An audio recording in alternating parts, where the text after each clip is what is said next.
यहाँ दी गई जानकारी ज्योतिष पर आधारित है तथा केवल सूचना के लिए दी जा रही है। TV9 डिजिटल इसकी पुष्टि नहीं करता है। यहाँ बताए गए किसी भी उपाय को करने से पहले संबंधित विषय के एक्सपर्ट से निजी तौर पर सलाह अवश्य लें।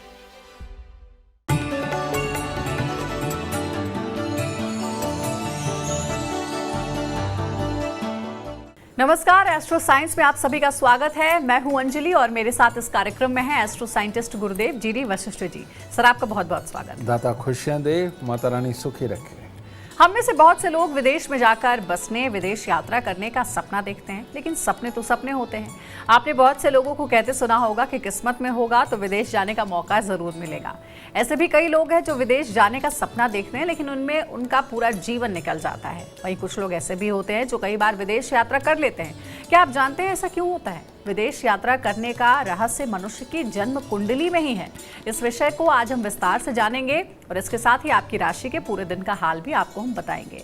तो गुरुदेव, सबसे पहले हम जानते हैं कि कुंडली में आखिर कौन सा योग विदेश में पढ़ाई के योग बनाता है? जन्म कुंडली के अंदर बहुत सारे हालात बनते हैं और जन्म कुंडली का तीसरा घर, जन्म कुंडली का 12वां घर और जन्म कुंडली का 9वां घर, ये 3 घर ऐसे हैं जो विदेश लेकर के जाते हैं। और ऐसी अवस्था के अंदर बच्चा जिस महादशा के अंदर पैदा हुआ है उस चीज़ की पढ़ाई करने के लिए इंसान विदेश में जाता है, बशर्ते कि वो ग्रह तीसरे, 12वें या 9वें घर के अंदर बैठा हुआ हो। तो ये टेक्निकल चीज़ है।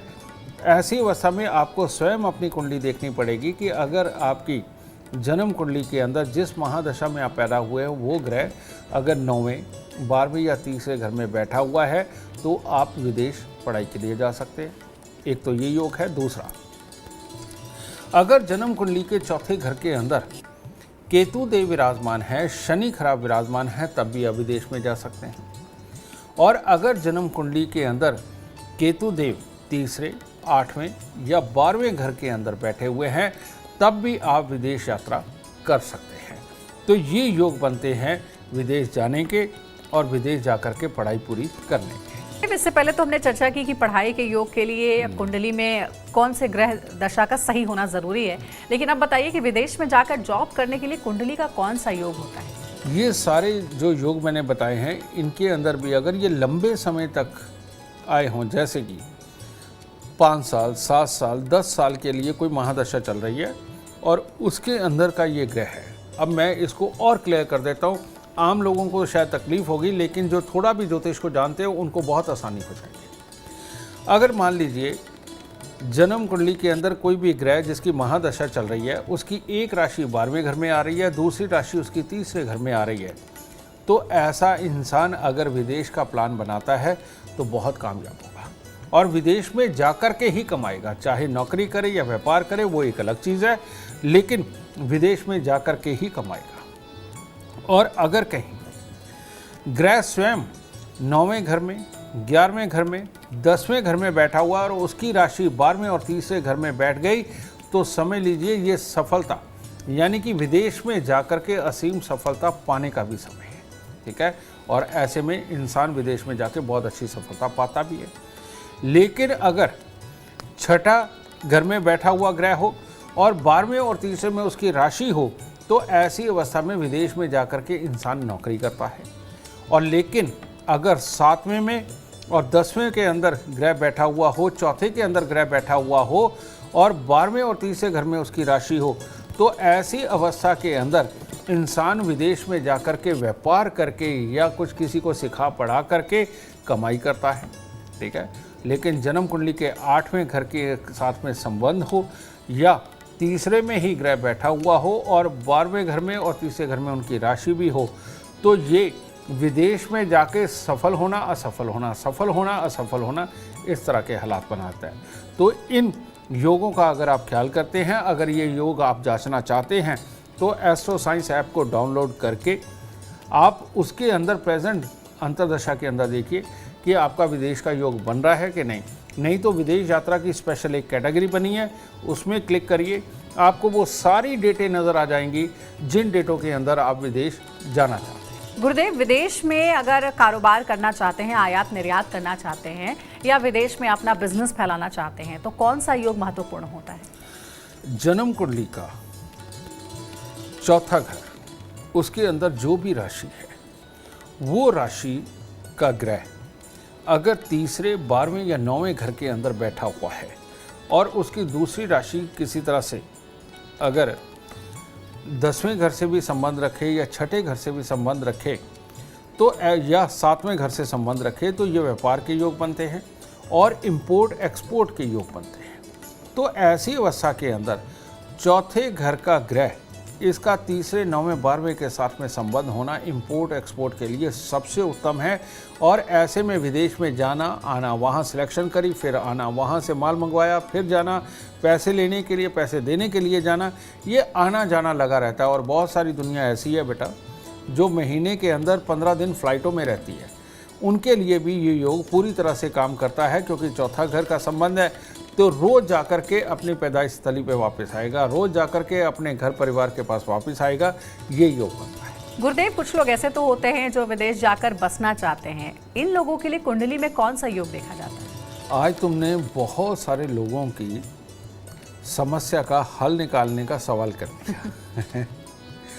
बहुत सारी दुनिया विदेश तो जाना चाहती है, कईयों के तो कुदरती योग होते हैं, उनकी आइल्स भी बहुत जल्दी हो जाती है, उनका वीज़ा भी जल्दी लग जाता है, बिना तकलीफ़ों के डॉक्यूमेंट सारे पूरे हो जाते हैं, चुटकियों में निकल जाते हैं, ठीक है।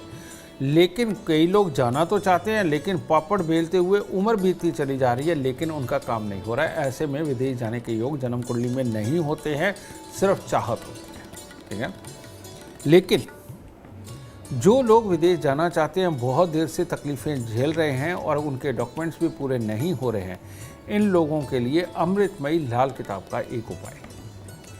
जन्म कुंडली के अंदर 12वें घर के साथ में अगर केतु का संबंध हो तो इंसान विदेश जाता है। 12वें घर के साथ केतु का संबंध हो तो विदेश में कामयाब होता है। 12वें घर के अंदर केतु देव का संबंध हो तो विदेश में बच्चे भी जाके पैदा करता है। तो यानी कि संपूर्ण उपाय तो यही बनता है। तो ऐसी अवस्था के अंदर हम अगर बृहस्पति और केतु को जन्म कुंडली के 12वें घर में स्थापित करते हैं तो इंसान की विदेश जाने की जो मेहनत वो कर रहा है, जो प्रयास कर रहा है, उसमें कामयाबी पूरी तरह से कामयाब होगी और उनको इसका फल मिलेगा। तो उपाय क्या है? 43 दिन लगातार एक 2 रंग के कपड़े लाएं, एक सफ़ेद एक काले रंग का। जो काले रंग का कपड़ा है वो आगे से बिल्कुल कोना बनाते हुए आपने बनाना है और पीछे का जो सफ़ेद रंग का है वो डंडे के साथ में जो आपने एक होल बनाना है डंडे के लिए, ये एक तिकोना झंडा बनाएं सफ़ेद और काले कपड़े को मिला करके, लेकिन कोने वाला हिस्सा काला और पीछे वाला हिस्सा जो डंडे में लगेगा वो सफ़ेद। ये बना करके तिकोना झंडा 43 दिन डंडा लगा करके मंदिर की छत पर लगाए, गुंबद पे नहीं, छत पे ये लगाना है। तो ये केतु की स्थापना जन्म कुंडली के 12वें घर में होगी। इसके साथ में अपने घर की छत पे हर रोज़ थोड़ी सी चने की दाल आपने वो गिरानी है ताकि पक्षी चुग जाएंगे, कोई बात नहीं। तो हर रोज़ चने की दाल घर की छत पे गिराएं और काला सफ़ेद ये झंडा केतु की स्थापना ये मंदिर की छत पर लगाएं।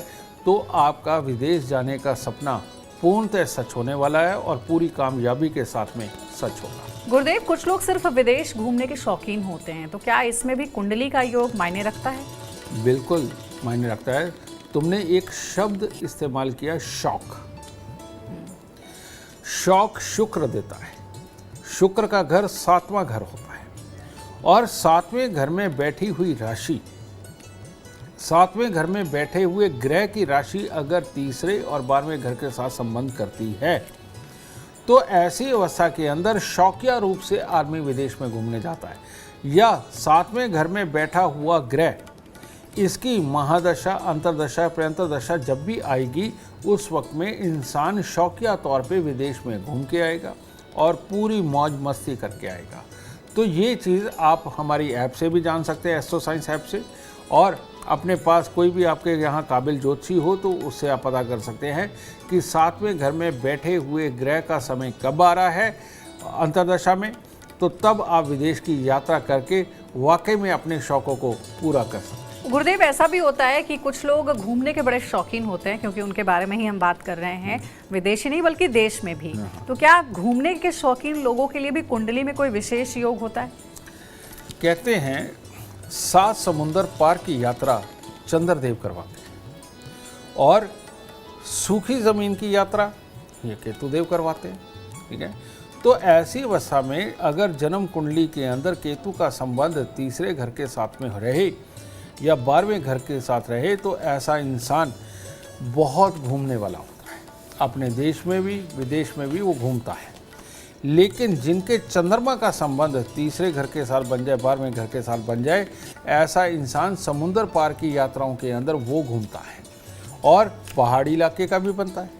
पहाड़ी इलाके के लिए शनि देव को देखा जाता है, क्योंकि वहाँ पर बड़े बड़े पहाड़ होते हैं।